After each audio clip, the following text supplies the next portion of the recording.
Hello guys, I'm Bethany and welcome back to my channel. Today I'm doing my April wrap up. I'm so excited to talk about all the books that I read in April. I feel like I read so many good books. I reread 4 books because I was just in a rereading mood. You know what I mean? I just wanted my comfort books and they were just so good. And then I also had 2 5-star reads. So I feel like it was just a great reading month. Like all around, loved most of the books that I read and I'm excited to talk about them in this video. Also the sun is coming in and out. We're just gonna ignore that. So first I read Falling Embers by Catherine Cowles, and this is the second book in the Tattered and Torn series. I didn't love the first book, but I did enjoy this one. I gave it 4 stars. It was like childhood friends to lovers kind of situation where like he was like close to the family, so they would see each other a lot and they were kind of close as kids, and then they stop being close and then they kind of become close again. This series, most of it focuses around a cult, while this one didn't, which is why I think I enjoyed it more, because I don't like cults. They give me the creeps, but this one, the suspense was different than that. And if you don't know, Catherine Cowles writes romantic suspenses, so there's a romance element, there's a suspense element. Really enjoyed this one. There's a little bit of spice. I feel like Catherine Cowles' books has like 1 or 2 scenes,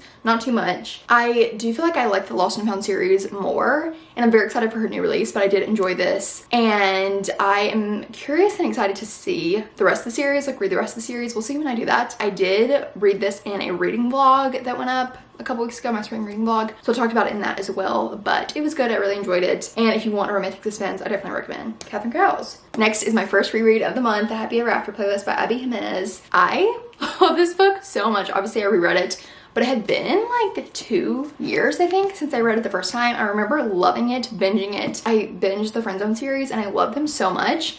And I was just in the mood for this book. I don't know what it was. I was just thinking about it. I wanted to reread it. So I picked it up and annotated it. I didn't really tab. I've kind of stopped tabbing as much, but I did like highlight, underline some stuff, and it's just so good. So I do recommend reading the Friend Zone series in order, because when you get to this book, something that happens in the first book will be spoiled for you because it follows a character from the first book. So basically this follows the female main character, and a dog literally like jumps in her car while she's driving down the road, and she can't get a hold of the owner, so she just takes care of it for a couple weeks.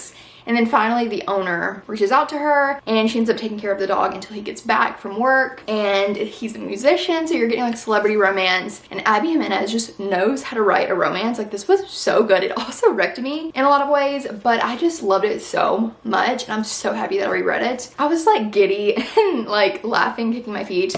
It was just so good, and I loved Jason. He's like cheeky and flirty with the female main character, and I just love that. He's just so sweet, so loving, and I just love the relationship. I feel like I was reading it for the first time again, which I love when I reread a book and I feel like I'm experiencing it for the first time. It's just so good. So love it so much. If you haven't read the series, if you haven't read any of her books, highly recommend it. There is a little bit of spice, but not very much in her books. I also think all these books in this wrap up have spice, some more than others, but none of them are closed door. So also it's getting so dark. I'm so sorry, but what are you gonna do? Next, I reread Beach Read by Emily Henry. I also read this 2 years ago. I think I read the Happy Ever After playlist in January and then this in February. And I remember loving it. I gave it 5 stars, but I wanted to reread it because so many of the things that people talk about this book, like quotes and stuff like that, I didn't remember. So I was like, I really want to reread this, and I also annotated it, and it's so good. So if you don't know, this follows January and Gus, and January moves to this like lake house for the summer, and she's trying to write a book, but she's experiencing writer's block. And her next door neighbor is Gus, who's kind of like a rival from college, and he's also experiencing writer's block. So they decide to swap genres, so he'll write like a romance and she'll write like a adventure suspense type situation, and you're just following them. And there is definitely like heavier topics in this book, but I feel like that's kind of how Emily Henry is. Like the cover is very light and fluffy, and there are definitely like fun moments, but there's also heavier topics discussed. The banter in Emily Henry's books, so good. Gus, I love him so much. They are everything to me. This book is so good. If you haven't read Emily Henry's books, you should start here because it's so good. I feel like anytime Gus would talk, I would literally be like giddy, kicking my feet, smiling. Like I just love him. They were just so good together, and this book is so good. I love January and her journey throughout this book, and I feel like I was rereading it for the first time again, like how I felt with the Happy Ever After playlist. And I reread these back to back, and it was so good. So I highly recommend rereading your favorite books because it's a grand old time. Next, I read Wild Love by Elsie Silver. I still have the Target sticker on this. I need to pick it off. But this is Elsie Silver's new release, which I was a little bit wary about because I loved the first 3 books in the Chestnut Spring series, but I didn't love the last 2. And I was just not sure how I would enjoy this one, but I did really, really love this book. It follows Ford and Rosie, and basically Ford is this billionaire. He moves back home and is in Rose Hill. This is the first book book in the Rose Hill series. He moves back home and he is starting a a recording studio in the small town. And then Rosie is his best friend's little sister, and she lives in the city, and she ends up moving back home, and Ford is down bad for Rosie the entire book, and I love that. There's also a different aspect of this book that is on the back of the book. I feel like it'd be fun to go in blind and not know that aspect of the book, so I'm not gonna say it, but it is on the back of the book. You probably heard it. I feel like in Elsie Silver's books, I just love the setting, the cowboy vibes. That's why I love her books, I feel like, because I just love that kind of book. At the beginning of this book, I was loving it. Like, I was giggling, kicking my feet, I was eating it up. And then as I got to like the halfway point and towards the end, I feel like it like tapered off a little bit. I was like enjoying it less. Not that I wasn't enjoying it a lot, but when I first read it, I was like, is this gonna be a new favorite Elsie Silver book? And then it kind of tapered off towards the end. It is a little bit long. I feel like it's like, oh, it's a little over 400 pages, so not super long for a romance, but it doesn't feel long. I had a really great time reading this. I highly recommend if you're wanting to read Elsie Silver, if you want a cowboy romance.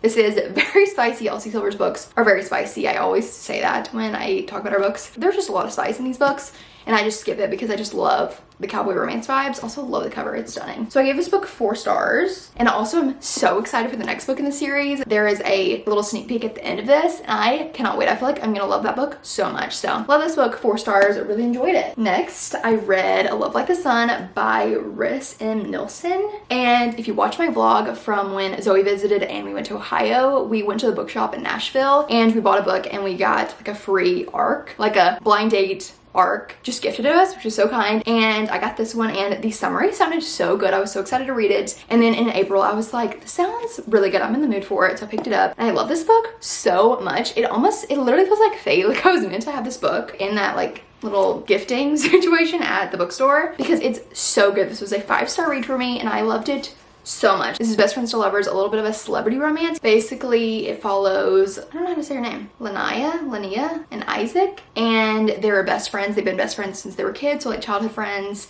And he is internet famous, so he has a ton of followers, paparazzi, that kind of thing. You're following them, and some things happen. I won't say too much about it because it's not out yet. This is obviously an ARC. It comes out on June 11th, and this cover is perfect. But I just love this book so much. I feel like it's a new favorite romance for me, and I cannot wait for it to come out. From the very first chapter, I was hooked. I wanted to know more. I wanted to keep reading, and I loved it. I love the characters.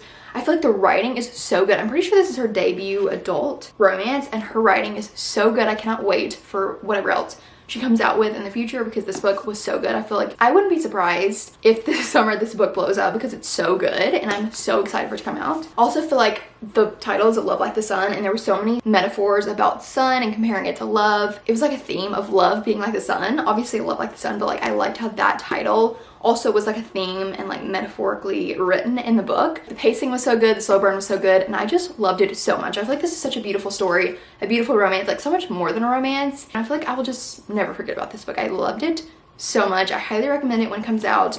Pre-order it, go buy it. The cover is also beautiful. I feel like this is a great summer romance as well. So okay, next we have Taming VII by Chloe Walsh. This is her new release. It's the next book in the Boys of Tommen series, and I was so excited about this book because I love Finding Keeping 13, Saving Redeeming 6, and I was so excited to get Claire and Gibbs's story. And at first when I read this, I finished it, gave it 5 stars, but I feel like since I finished it, I'm kind of undecided on my rating for this book because I feel like, I don't know, like I really enjoyed the romance. Like I love Claire and Gibbsy. I love seeing more of them and like following them. Also didn't mind that it was shorter. I mean, I probably would have felt connected to the characters more if it was longer, but I get why it was short, I guess. I don't know. I also loved that the timeline in this goes past Redeeming 6. I love that because I loved seeing Johnny and Shannon and Joey and Aoife like after Redeeming 6. Oh my goodness, I love that so much. And I love the romance between these characters. I feel like they were best friends, truly. I loved their like progression in their relationship. But there was one thing that happened at the end of this book that drove me crazy. I was so annoyed. And then also there is a very traumatic trigger warning in this book that I was not expecting. Like we know a little bit about Gibbsy from the previous books, so I was expecting one thing about him, but there was something completely different about him that I didn't know and wasn't expecting, and I try to avoid books with those things, which the Ways of Tom series is super traumatic in general, but that was just extremely hard for me to read. And yeah, so I'm kind of like undecided on this book. I did enjoy it. I flew through it. I really enjoyed it. I really love the characters. I love seeing the previous ones, and I'm gonna continue the series, but honestly I'm not looking forward really to the next book because the character that the next book is about, I don't really like this person. This person will need a good redemption arc because of the things that this person does in this book, but I know the next book will probably be about that person, so I'm gonna read it, but I don't know if I'm going to love it. But I did enjoy this. It was just very heart-wrenching, hard to read. Not what I was expecting in the trigger warnings, but I did enjoy it. I do enjoy the series. I will continue it. But I definitely think Binding Keeping 13, Saving Renaming 6 are my favorite. But I still love these characters. I'm excited to see what happens. Okay, next, I read an arc of Lindsay Lonz's next book, Not Safe for Work. And I'm not gonna harp on this too much because I didn't love it. If you know me, you know that I loved Lindsay Lonz's other books, Speechless and A Little Magic. I love those so much. Such good romances. So I was excited to read her new release, but it is a workplace romance, so I was like, I'm not sure about it, not sure if I'm gonna enjoy it. So I'm gonna preface with that, like, I don't like workplace romances. So reading a workplace romance, you know, I don't like them usually, so the chances of me liking this one was pretty slim, but I just love her book, so I read it. And I gave this 2 stars. I didn't like it. There were things that bothered me so much. Didn't feel connected to the characters. I feel like in this book, she touches on like men in like corporate America and how they treat women, which is disgusting and should be talked about and changed. And I completely agree with that. I liked that part, like how she discussed that. But there were some things I just didn't like about the book. Like I really enjoyed it at the beginning and I really liked the mailman character. He was really sweet, but I didn't love the book overall, which made me really sad. I wouldn't say don't read it because of my review, because I have loved her other books and you might like this, but it just wasn't for me. But also going into it, I don't like workplace romances. So, you know, but there's also things that made me a little annoyed. Anyways, I'm gonna move on. Next, I reread Swift and Saddled by Ide Sage. Yes, this did come out in March. Yes, I read it in March. Yes, I reread it in April. Let me look. So this is the second book in the Rebel Blue Ranch series, and it follows Wes and Ada, and Wes is a cowboy and he is renovating this like guest property on the ranch, and he hires Ada to help like the renovations, designing, that kind of thing. And this is just like a comfort book. I love it so much. I'll probably reread it again soon. I listened to it on audio and it was so good. I highly recommend the audiobook. It's like 7 hours. It's super short and the narrators are just so good, especially Wes. Loved him. I just love this book. It's so good. It's so sweet. It's so, it literally like feels like home. So comforting and just perfect. I love this book so much. I will keep rereading it forever and ever. And I cannot wait for Lost in Lasso. Like, I cannot wait for that book. Like, I need it right now. I'm so excited. Anyways, next I reread Happy Place by Emily Henry. I bought the paperback to annotate, which I did, and it was just, I loved annotating it. It was so fun. This came out last year and I read it for a reading vlog and it like wrecked me. But basically it's about Harriet and Wynn, and they are going on this trip to Maine with their best friends. They go every year, and the difference about this year is that Harriet and Wynn have broken up prior to the trip, but they end up on the trip together and they're like fake dating basically, and just are like, we'll tell our friends later.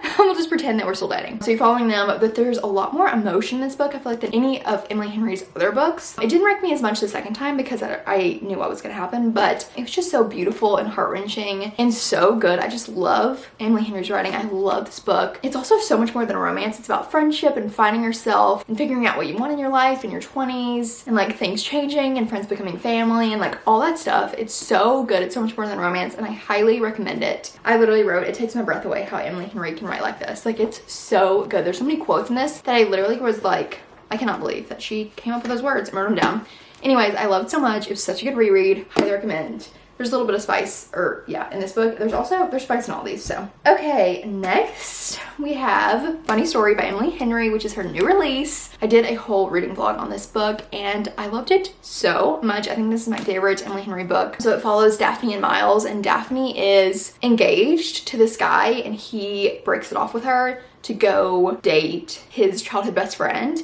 And his childhood best friend was dating Miles, so Daphne has to move in with Miles. So it's kind of like a Daphne's ex's new girlfriend's ex. They're like roommates. And Daphne is also a librarian, and Miles is just, I love him. I love these characters so much. I love the story. I feel like it's very like relaxed and chill. It almost feels like normal life, like you're just following these characters as they go about normal life, as they like do fun things and like go to the winery and go to the beach and things like that, because it does take place during the summer. But I just love these characters. I feel like I love Miles so much, and he very much reminds me of my husband. He's very nice, likable, like just inherently a nice person. Everyone likes him. He's so funny, witty, all that kind of thing. Me just hyping up my husband.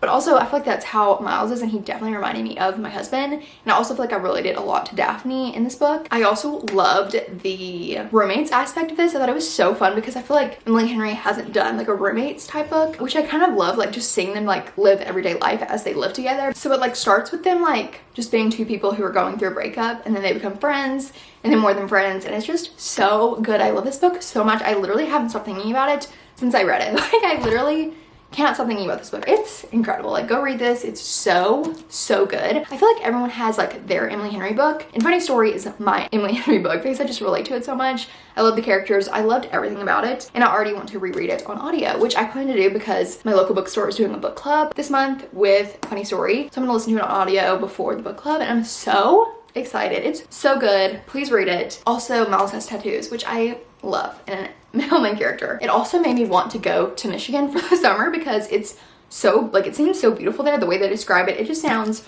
wonderful. So I love this book. It's like a comfort read, a new comfort read for me, and I just, oh, it was so good. I also have a reading vlog if you want to watch it. Next, I read The Wall of Winnipeg and Me by Mariana Zapata. This is my first book by her, and she's known to be the queen of slow burn, so I was very curious if I would like this book, and this is definitely a slow burn. This basically follows, the male main character is a famous football player, and his assistant is the female main character. Like at the beginning of the book, she quits, and then he like goes to her and is like, hey, like I don't want you to quit, and he's like trying to get her to be his assistant again, and then kind of just other things happen that I wasn't expecting. But basically you're following them, and the slow burn is just a little bit too slow for me. Like I feel as though if you are not getting together until like the last chapter, I'm bored, especially when it's like over 400 pages. Like what am I like, I get a slow burn and you want it to build up to the romance, but like sometimes I want more than just a chapter of you together. Like that's just annoying to me because I want more of the romance. I want to see all together. I would almost rather have a third act conflict than a slow burn that ends right before the book ends. Does that make any sense? I don't know. I did give this 4 stars, but I don't know, maybe I'll give it like a 3.75. I don't know. I did enjoy it, but I was like, as I was reading it, I was like, am I continuing to read it because I'm really enjoying it, or am I continuing to read it to see when they get together?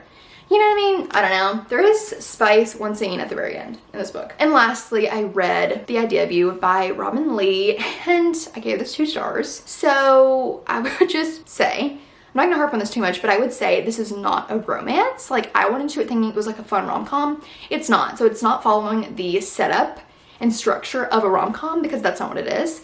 And the author didn't intend for it to be a romance. So if you're wanting a cute rom-com, watch the movie. I watched it. It's so much better than the book. There's a lot of things that are different in the movie, but I think they are good changes. But like basically as I was going through this book, I enjoyed it. It was like a 3.5. And then the end gave it a 2 star. So I had to skip the book, watch the movie. But I had seen a lot of people love this book. But I feel like throughout the book there were things that bothered me, but also like then something happened. I was so annoyed because I didn't know what to expect going into this, and I wish I had different expectations.